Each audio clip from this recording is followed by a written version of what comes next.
Please subscribe the channel. ಕತೆಗಳನ್ನ ಅತಿ ಹೆಚ್ಚಿನ ಸಂಖ್ಯೆಯಲ್ಲಿ ಶೇರ್ ಮಾಡಿ, ಲೈಕ್ ಮಾಡಿ ಮತ್ತು ಕಮೆಂಟ್ ಮಾಡಿ. ನನ್ನ ಕತೆ ನಿಮ್ಮ ಭಾವ ಚಾನಲ್ಗೆ ಸ್ವಾಗತ.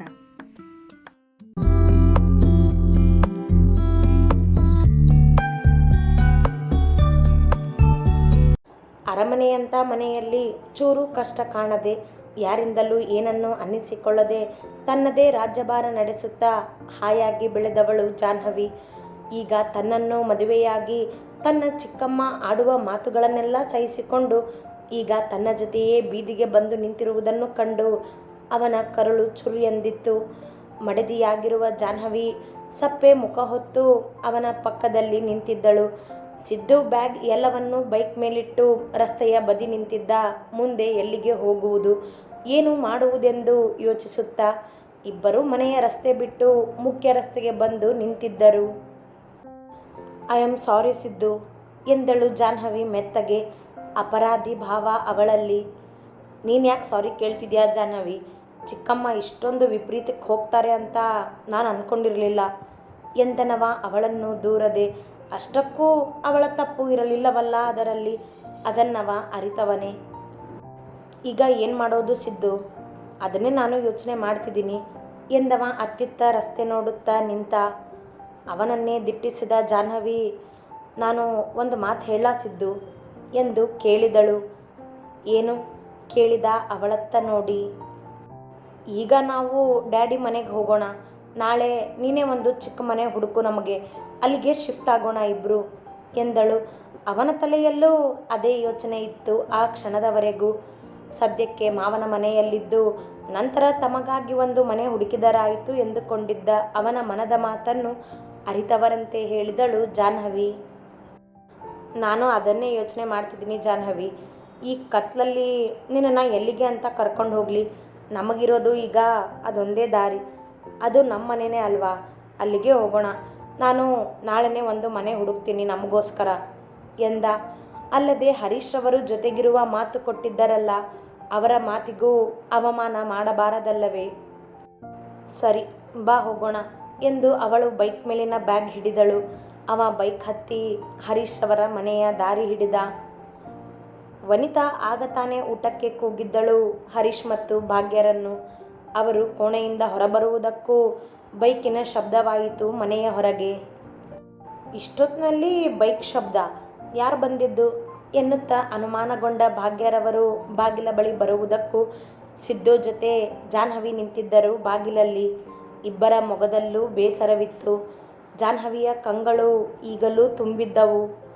ಅವರಿಬ್ಬರನ್ನು ಆ ರೀತಿ ನೋಡಿ ಗಾಬರಿಗೊಂಡ ಭಾಗ್ಯ, ಜಾನು, ಸಿದ್ದು ಇಷ್ಟೊತ್ತಿನಲ್ಲಿ ಏನಾಯಿತು ಎಂದು ಕೇಳುತ್ತಾ ಮುಂದೆ ಬಂದರು. ಹರೀಶ್ ರವರು ಮುಂದೆ ಬಂದು ಅವರನ್ನು ಕಂಡವರೇ, ಸಿದ್ದು ಏನಾಯಿತು ಎಂದು ಕೇಳಿದರು. ಡ್ಯಾಡಿ ಎನ್ನುತ್ತಾ ಅವರ ಕೊರಳಿಗೆ ಅಪ್ಪಿದಳು ಜಾಹ್ನವಿ ಅಳುತ್ತಾ.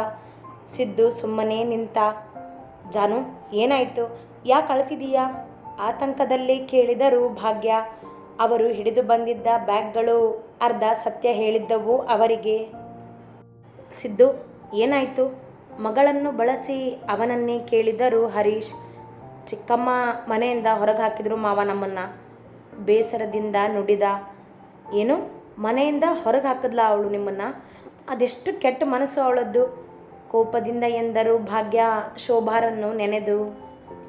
ಮೊದಲು ಒಳಗಡೆ ಬನ್ನಿ ಎಂದ ಹರೀಶ್ ರವರು ಮಗಳ ತಲೆ ಸವರುತ್ತಾ. ಜಾನು ಅಳಬೇಡ, ನಾನಿದ್ದೀನಲ್ವಾ, ಬಾ ಒಳಗೆ ಎಂದು ಅವಳ ತೋಳು ಬಳಸಿ ಒಳಗೆ ಕರೆದುಕೊಂಡು ಹೋಗಿ ಕುಳಿತರು. ವನಿತಾ ಇಬ್ಬರಿಗೂ ಕುಡಿಯಲು ನೀರು ತಂದು ಕೊಟ್ಟಳು. ಭಾಗ್ಯ ಜಾಹ್ನವಿಯನ್ನು ಸಮಾಧಾನಿಸಿದರು. 10 ನಿಮಿಷ ಕಳೆಯಿತು. ಏನಾಯಿತು ಅಂತ ಬಿಡಿಸಿ ಹೇಳು ಸಿದ್ದು ಕೇಳಿದರು ಹರೀಶ್. ಅವರನ್ನೊಮ್ಮೆ ನೋಡಿದ ಸಿದ್ದು ತಾವು ಸಂಜೆ ಮನೆಗೆ ಹೋದ ನಂತರ ಶೋಭಾರ ಜೊತೆ ನಡೆದ ಗಲಾಟೆಯನ್ನು ಬಿಡಿಸಿ ಹೇಳಿದ. ಅವಳು ಇಷ್ಟೊಂದು ಕೀಳು ಮಟ್ಟಕ್ಕೆ ಹೋಗ್ತಾಳೆ ಅಂತ ನಾನು ಅಂದ್ಕೊಂಡಿರಲಿಲ್ಲ ಎಂದರು ಭಾಗ್ಯ ಎಲ್ಲವನ್ನೂ ಕೇಳಿದ ನಂತರ. ನಾನು ಅಂದ್ಕೊಂಡಿರಲಿಲ್ಲ ಅತ್ತೆ, ಅವ್ರು ಹೀಗೆ ಮನೆಯಿಂದ ಹೊರಗೆ ಹಾಕ್ತಾರೆ ಅಂತ ಎಂದ ಸಿದ್ದು. ಸರಿ ಬಿಡು ಸಿದ್ದು, ಆಗಿದ್ದು ಆಗೋಯ್ತಲ್ಲ, ಆ ಹೆಂಗಸು ಬದಲಾಗೋಳಲ್ಲ. ನೀನು ಚಿಕ್ಕವನಿದ್ದಾಗಿಂದ ನೋಡ್ತಿದ್ದೀವಿ ನಾವು. ನೀನು ಎಷ್ಟೇ ಕಷ್ಟಪಟ್ಟರು ನಿನ್ನನ್ನು ಪ್ರೀತಿಯಿಂದ ಯಾವತ್ತೂ ನೋಡ್ಕೊಂಡಿಲ್ಲ ಅವಳು. ನಿನಗಿರೋ ಪ್ರೀತಿ ಕಾಳಜಿ ಅವಳಿಗೆ ಸ್ವಲ್ಪನೂ ನಿನ್ನ ಮೇಲಿಲ್ಲ. ಈಗ ಅದ್ರ ಬಗ್ಗೆ ಏನು ಯೋಚನೆ ಮಾಡದೆ ಇಬ್ಬರು ಇಲ್ಲೇ ಆರಾಮಾಗಿ ಇರಿ ಎಂದರು. ಅವರಿಬ್ಬರು ಅಲ್ಲಿಯೇ ಇರುವರೆಂದುಕೊಂಡಿದ್ದರವರು. ಇಲ್ಲ ಮಾವ, ನಾವು ಇವತ್ತೊಂದಿನ ಅಷ್ಟೇ ಇಲ್ಲಿರ್ತೀವಿ. ನಾಳೆ ನಾನು ಬಾಡಿಗೆ ಮನೆ ಹುಡುಕ್ತೀನಿ, ಇಬ್ಬರೂ ಅಲ್ಲಿಗೆ ಹೋಗ್ತೀವಿ ಎಂದ ಅಚ್ಚರಿ ಹರೀಶ್ ದಂಪತಿಗಳಿಗೆ. ಏನು ಬಾಡಿಗೆ ಮನೆನಾ? ಯಾಕೆ ಸಿದ್ದು, ಈ ಮನೆ ಏನಾಗಿದೆ ನಿಮಗೆ? ತಕ್ಷಣ ಕೇಳಿದರು ಭಾಗ್ಯ. ಈ ಮನೆ ಏನೂ ಆಗಿಲ್ಲ ಅತ್ತೆ, ಆದರೆ ನಾನಿಲ್ಲಿ ಇರೋದಕ್ಕೆ ಒಪ್ಕೊಳ್ಳೋದಿಲ್ಲ. ಅದು ಸರಿ ಕಾಣೋದಿಲ್ಲ. ಹೇಗಿದ್ದರೂ ಬಾಡಿಗೆ ಮನೆಗೆ ಹೋಗೋದ್ರ ಬಗ್ಗೆ ಮಾತಾಗಿತ್ತು ಅಲ್ವಾ, ಅದೇ ಈಗ ಆಗಿದೆ ಅಷ್ಟೇ. ನಾಳೆನೇ ನಾನು ಬಾಡಿಗೆ ಮನೆ ಹುಡುಕ್ತೀನಿ. ನಾವಿಬ್ಬರೇ ಇದ್ದರೂ ಸರಿನೇ, ಬಾಡಿಗೆ ಮನೆಯಲ್ಲೇ ಇರ್ತೀವಿ ಎಂದ. ನನಗೆ ಯಾಕೋ ಇದು ಸರಿ ಕಾಣ್ತಿಲ್ಲ ಸಿದ್ದು ಎಂದರು ಭಾಗ್ಯ. ಭಾಗ್ಯ, ಅವನು ಸ್ವಾಭಿಮಾನಿ ಸಿದ್ಧಾರ್ಥ ಅನ್ನೋದನ್ನು ಮರ್ತಿದ್ಯಾ ನೀನು? ನೀನು ಎಷ್ಟೇ ಹೇಳಿದರೂ ಅವನು ಇಲ್ಲಿ ಇರೋದಿಲ್ಲ. ಅವನ ಹೆಂಡತಿ ಜೊತೆ ಅವನು ಇರ್ತೀನಿ ಅಂತ ಹೇಳ್ತಿದ್ದಾನಲ್ಲ, ಇರಲಿ ಬಿಡು ಎಂದರು ಹರೀಶ್. ಸಿದ್ಧಾರ್ಥನ ಮೇಲೆ ನಂಬಿಕೆ ಅವರಿಗೆ. ಆದರೂ ಯಾಕೋ ಸರಿ ಇಲ್ಲ ಇದೆಲ್ಲ. ನಾವೆಲ್ಲ ಇದ್ದರೂ ಯಾಕೆ ಅವರು ಬಾಡಿಗೆ ಮನೆಯಲ್ಲಿ ಇರಬೇಕು? ಗಂಡನತ್ತ ನೋಡಿ ಎಂದರು ಭಾಗ್ಯ. ನೀವೆಲ್ಲ ಇಲ್ಲ ಅಂತ ಯಾರು ಹೇಳಿದರು ಅತ್ತೆ? ನೀವು ನಮ್ಮ ಜೊತೆ ಇದ್ದೀರಿ ಅಂತಾನೆ ಅಲ್ವಾ ನಾನು ನೇರವಾಗಿ ಇಲ್ಲಿಗೆ ಬಂದಿದ್ದು. ಆದರೆ ನಾನು ಅತ್ತೆ ಮಾವನ ಮನೆಯಲ್ಲಿ ನನ್ನ ಹೆಂಡತಿ ಜೊತೆ ಇರೋದಕ್ಕೆ ಇಷ್ಟಪಡೋದಿಲ್ಲ. ನನ್ನದೇ ಆದ ಒಂದು ಮನೆ ಮಾಡ್ತೀನಿ, ಅದಕ್ಕೆ ಸ್ವಲ್ಪ ಸಮಯ ಬೇಕು. ಅಲ್ಲಿವರೆಗೂ ನಾವಿಬ್ಬರು ಬಾಡಿಗೆ ಮನೆಯಲ್ಲಿ ಇರ್ತೀವಿ ಅಷ್ಟೇ ಎಂದ. ಹಾಗೆ ಆಗಲಿಸಿದ್ದು ಎಂದರು ಹರೀಶ್. ಜಾನು, ನೀನು ಅವನ ಮಾತಿಗೆ ಒಪ್ಕೊಂಡಿದ್ಯಾ? ಮಗಳನ್ನು ಕೇಳಿದರು ಭಾಗ್ಯ. ಸಿದ್ದು ಹೇಗೆ ಹೇಳ್ತಾನೋ ಹಾಗೆ ಮಮ್ಮ, ನನಗೆ ಅವನ ಮೇಲೆ ನಂಬಿಕೆ ಇದೆ ಎಂದಳು ಜಾಹ್ನವಿ ಅವನನ್ನೊಮ್ಮೆ ನೋಡಿ. ಅವಳ ಆ ಮಾತು ಸಾಕವನಿಗೆ ಶಕ್ತಿ ತುಂಬಲು. ಭಾಗ್ಯ, ನೀನು ತುಂಬ ಯೋಚನೆ ಮಾಡ್ತಿದ್ಯಾ. ಅಷ್ಟೊಂದು ಯೋಚನೆ ಮಾಡಬೇಡ.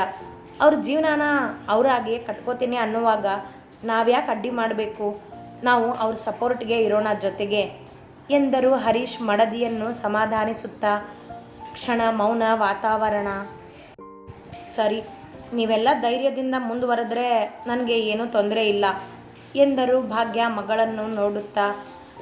ಯೋಚನೆ ಮಾಡಬೇಡಿ ಅತ್ತೆ, ಜಾಹ್ನವಿನ ನಾನು ಖುಷಿಯಾಗಿ ನೋಡ್ಕೋತೀನಿ ಎಂದ ಸಿದ್ದು. ಹೆಣ್ಣು ಹೆತ್ತವರಿಗೆ ಆ ಮಾತು ಆಡಿದರೆ ಸಾಕಲ್ಲವೇ, ಎಷ್ಟೋ ನೆಮ್ಮದಿ. ನೀನು ಖುಷಿಯಾಗಿರಬೇಕು ಸಿದ್ದು. ನೀವಿಬ್ಬರು ಖುಷಿಯಾಗಿದ್ದರೆ ನಮಗೆ ಖುಷಿ. ನಾವು ಖುಷಿಯಾಗಿರ್ತೀವಿ ಅತ್ತೆ, ನೀವು ಯೋಚನೆ ಮಾಡಬೇಡಿ ಎಂದನವ. ನಡೀರಿ, ಈಗ ಇಬ್ಬರು ಮುಖ ತೊಳ್ಕೊಂಡು ಫ್ರೆಶ್ ಆಗಿ ಬನ್ನಿ, ಊಟ ಮಾಡೋಣ ಎಂದರು ಹರೀಶ್ ಮೇಲೇಳುತ್ತಾ. ಹಾಂ ಮಾವ ಎನ್ನುತ್ತಾ ಸಿದ್ದು ಜಾಹ್ನವಿಯ ಮುಖ ನೋಡಿದ. ಬಾ ಸಿದ್ದು ಎಂದು ಮೇಲೆದ್ದ ಜಾಹ್ನವಿ ಅವನ ಜೊತೆ ಕೋಣೆಗೆ ನಡೆದಳು. ಇಬ್ಬರೂ ಮಾತನಾಡದೆ ಮುಖ ತೊಳೆದು ಬಂದು ಊಟಕ್ಕೆ ಕುಳಿತರು. ವನಿತಾ ಎಲ್ಲರಿಗೂ ಊಟಕ್ಕೆ ಬಡಿಸಿದಳು. ಸಿದ್ದು ಮನಸ್ಸಿಲ್ಲದೆ 4 ತುತ್ತು ತಿಂದು ಮೇಲೆದ್ದ. ಅವನನ್ನು ನೋಡಿ ಜಾಹ್ನವಿಯು ಸರಿಯಾಗಿ ಊಟ ಮಾಡದೆ ಹೋದಳು. ಎಲ್ಲರೂ ಮತ್ತೆ ಹಾಲ್ನಲ್ಲಿ ಕುಳಿತರು. ಸಿದ್ದು, ಇದೇ ಏರಿಯಾದಲ್ಲಿ ಯಾವುದಾದ್ರೂ ಮನೆ ಬಾಡಿಗೆಗಿದೆಯಾ ಅಂತ ವಿಚಾರಿಸ್ತೀನಿ ನಾನು ಬೆಳಗ್ಗೆ ಎಂದರು ಹರೀಶ್. ಈ ಏರಿಯಾ ಬೇಡ ಮಾವ, ಮಗಳು ಬಾಡಿಗೆ ಮನೆಯಲ್ಲಿದ್ದಾಳೆ ಅಂತ ನಾಳೆ ಯಾರಾದರೂ ಅಂದರೆ ನಿಮಗೆ ಬೇಸರ ಆಗಬಹುದು ಎಂದವ ಎಲ್ಲ ಕಡೆಯಿಂದಲೂ ಯೋಚಿಸಿರುತ್ತಿದ್ದ. ಜನ ಏನು ಅಂತಾರೆ ಅನ್ನೋದ್ರ ಬಗ್ಗೆ ಯೋಚನೆ ಬೇಡ ಸಿದ್ದು ಎಂದರು ಭಾಗ್ಯ. ಡ್ಯಾಡಿ, ನಿಮ್ಮ ಪ್ರಯತ್ನ ನೀವು ಮಾಡಿ, ಅವನ ಪ್ರಯತ್ನ ಅವನು ಮಾಡ್ತಾನೆ. ಎಲ್ಲಿ ಮನೆ ಚೆನ್ನಾಗಿರುತ್ತೋ ಅಲ್ಲಿ ಹೋದ್ರಾಯಿತು ಎಂದಳು ಜಾಹ್ನವಿ. ಹಾಗೆ ಆಗಲಿ ಮಗಳೇ ಎಂದರು ಹರೀಶ್. ಈಗ ಆಗಿದ್ರ ಬಗ್ಗೆ ಯೋಚನೆ ಮಾಡದೆ ಇಬ್ಬರು ಹಾಯಾಗಿ ಮಲಗಿ ನಿದ್ದೆ ಮಾಡಿ ಎಂದರು ಭಾಗ್ಯ. ಒಪ್ಪಿದವರಂತೆ ಮೇಲೆದ್ದು ನಡೆದ ಸಿದ್ದು ಕೋಣೆಗೆ. ಜಾನು, ಸಿದ್ದು ಹೊರಗಡೆಯಿಂದ ನೋಡೋದಕ್ಕೆ ಸ್ಟ್ರಾಂಗ್ ಆಗಿ ಕಾಣ್ತಿದ್ದಾನೆ, ಆದರೆ ಆ ಮನೆ ಬಿಟ್ಟು ಬಂದಿರೋ ನೋವು ಅವನ ಮನಸ್ಸಲ್ಲಿದೆ. ಅವನ ಜೊತೆ ಪ್ರೀತಿಯಿಂದ ಇರು, ಅವನ ನೋವಿಗೆ ನೀನು ಮದ್ದಾಗು ಮಗಳಿಗೆ ಹೇಳಿದರು ಹರೀಶ್. ಹಾಂ ಡ್ಯಾಡಿ, ನಾನು ಅವನ ಜೊತೆನೇ ಇರ್ತೀನಿ. ನನ್ನಿಂದಾನೇ ಇಷ್ಟೆಲ್ಲ ಆಗಿದ್ದು ಅನ್ನಿಸ್ತಿದೆ ನನಗೆ ಬೇಸರದಲ್ಲೇ ನುಡಿದಳು. ನಿನ್ನಿಂದ ಏನೂ ಆಗಿಲ್ಲ ಜಾನು, ಆ ಶೋಭಾ ಇರೋದೇ ಹಾಗೆ. ನೀನು ಸಿದ್ದು ಜೊತೆ ಖುಷಿಯಾಗಿರೋದ್ರ ಬಗ್ಗೆ ಯೋಚನೆ ಮಾಡು. ಇನ್ನು ಮುಂದೆ ಅವನಿಗೆ ನೀನು, ನಿನಗೆ ಅವನು ಎಂದರು ಭಾಗ್ಯ. ಓಕೆ ಮಮ್ಮ ಎಂದವಳು ತಾನು ಕೋಣೆಗೆ ಬಂದಳು. ಸಿದ್ದು ಕಿಟಕಿಯತ್ತ ನೋಡುತ್ತಾ ನಿಂತಿದ್ದ. ಕೋಣೆಯ ಬಾಗಿಲು ಹಾಕಿ ಒಳಬಂದ ಜಾಹ್ನವಿ ಮೊದಲು ಬಾತ್ರೂಮಿಗೆ ನಡೆದು ಬಟ್ಟೆ ಬದಲಾಯಿಸಿ ಬಂದಳು. ಆಗಲೂ ಅವ ಅಲ್ಲಿಯೇ ಕಿಟಕಿಯ ಬಳಿ ನಿಂತಿರುವುದನ್ನು ಕಂಡು ತಾನು ನಡೆದು ಅವನ ಮುಂದೆ ನಿಂತಳು. ಏನು ಯೋಚನೆ ಮಾಡ್ತಿದ್ಯಾ ಸಿದ್ದು? ಕೇಳಿದಳು ಮೆತ್ತಗೆ. ಏನಿಲ್ಲ ಎಂದ ಅವಳತ್ತ ನೋಡದೆ. ಮನೆ ಬಿಟ್ಟು ಬಂದಿದ್ದಕ್ಕೆ ಬೇಜಾರಾಗಿದೆ ಅಲ್ವಾ ನಿನಗೆ? ಅವನ ಬೇಸರ ಅವಳಿಗೂ ಸಂಕಟವೇ. ಮನೆ ಬಿಟ್ಟು ಬಂದಿಲ್ಲ ಜಾಹ್ನವಿ, ನಾವು ಮನೆಯಿಂದ ಹೊರಗೆ ಕಳಿಸಿದ್ದಾರೆ, ಸರಿಪಡಿಸಿದ ಅವಳಾಡಿದ ಮಾತನ್ನು. ಅದು ನಿನಗೆ ತುಂಬ ಬೇಜಾರಾಗಿದೆ ಅಲ್ವಾ? ಅವನ ತೋಳಿನ ಮೇಲೆ ಕೈಯಿಟ್ಟು ಕೇಳಿದಳು. ಅವ ಒಮ್ಮೆ ಅವಳತ್ತ ನೋಡಿ ಮತ್ತೆ ಕಿಟಕಿಯಿಂದ ಹೊರಗೆ ನೋಡುತ್ತಾ ನಿಂತ. ಅವನಿಗೆ ಬೇಸರವಾಗಿದೆ ಎಂದರಿತ ಜಾಹ್ನವಿ ಅವನ ಭುಜದ ಮೇಲೆ ತಲೆಯಿಟ್ಟು ತೋಳು ಬಳಸಿ ನಿಂತಳು. ಸಿದ್ದು ಏನೂ ಮಾಡಲಾಗದೆ ನಿಂತ. ಅವಳ ಮನ ಅರಿತವ ಅವ. ನಾನು ನಿನ್ನನ್ನು ಮದುವೆ ಆಗಿದ್ದೆ ನಿನ್ನ ಕಷ್ಟ ಸುಖದಲ್ಲಿ ಜೊತೆಯಾಗಿರಬೇಕು ಅಂತ ಸಿದ್ದು. ಆದರೆ ಈಗ ನನ್ನನ್ನು ಮದುವೆ ಆಗಿದ್ದಕ್ಕೆ ನೀನು ಆ ಮನೆಯಿಂದ ಹೊರಗೆ ಬರೋ ಹಾಗಾಯಿತು. ಸಾರಿ ಎಂದಳು ಮತ್ತೆ. ಅವಳ ಆ ಅಪರಾಧಿ ಭಾವ ಚುಚ್ಚುತ್ತಿತ್ತು ಮನದಲ್ಲಿ. ಆ ಥರ ಏನಿಲ್ಲ ಅಂತ ಹೇಳಿದ್ನಲ್ಲ ಜಾಹ್ನವಿ, ನೀನು ಒಂದಾಗಿರೋದಕ್ಕೆ ಪ್ರಯತ್ನ ಪಟ್ಟಿದೀಯಾ. ಆದರೆ ಚಿಕ್ಕಮ್ಮನ ದುರಾಸೆ ಇದನ್ನೆಲ್ಲ ಮಾಡಿಸಿದ್ದು. ನಾನು ಅಂದ್ಕೊಂಡಿರಲಿಲ್ಲ ಅವರು ಇಷ್ಟೊಂದು ಕಟುಕರಾಗ್ತಾರೆ ಅಂತ. ಅವ್ರ ದುರಾಸೆಗೆ ನೀನು ಯಾಕೆ ತಪ್ಪಿತಸ್ಥಳಾಗ್ತೀಯಾ? ಆ ಥರ ಏನು ಅನ್ಕೋಬೇಡ ನೀನು ಎಂದವ ತನ್ನ ತೋಳಲ್ಲಿ ಬೆಸೆದಿದ್ದ ಅವಳ ಕೈ ಮೇಲೆ ಕೈ ಇಟ್ಟ. ಅದೊಂದು ಧೈರ್ಯವಿತ್ತು ಅವರಿಬ್ಬರ ಆ ಸ್ಪರ್ಶದಲ್ಲಿ. ಆದರೂ ನಿನಗೆ ಬೇಜಾರಾಗಿದೆ ಅಲ್ವಾ ಇವತ್ತು? ತಲೆ ಎತ್ತಿ ಅವನನ್ನೇ ನೋಡುತ್ತಾ ಮಗುವಂತೆ ನುಡಿದಳು. ಸ್ವಲ್ಪ ಬೇಜಾರಾಗಿದೆ ಅಷ್ಟೇ, ಆದರೆ ಜೀವನ ಹೇಗೆ ಬರುತ್ತೋ ಹಾಗೆ ನಾವು ಹೋಗಲೇಬೇಕು ಎಂದವ ಧೈರ್ಯವೇ ಅವಳಿಗೆ. ಕುಮುದ ನನಗೆ ಜೀವನದ ಬಗ್ಗೆ ಚೆನ್ನಾಗಿ ಅರ್ಥ ಮಾಡಿಸಿದಳೆ ಸಿದ್ದು. ಅವಳು ಪಡ್ತಿದ್ದ ಕಷ್ಟದ ಮುಂದೆ ನನಗೆ ಬರೋ ಕಷ್ಟಗಳು ಏನೂ ಅಲ್ಲ. ಅವಳು ರೋಲ್ ಮಾಡೆಲ್ ನನಗೆ ಎಂದಳು ಕಾಣದ ಸ್ನೇಹಿತೆಯನ್ನು ನೆನೆದು. ಅವಳು ಎಲ್ರಿಗೂ ಧೈರ್ಯ ತುಂಬೋಳು. ಅವಳು ಬಡತನದ ಜೀವನ ಅವಳಿಗೆ ಎಲ್ಲನೂ ಕಲಿಸಿತ್ತು ಎಂದ ಸಿದ್ದು.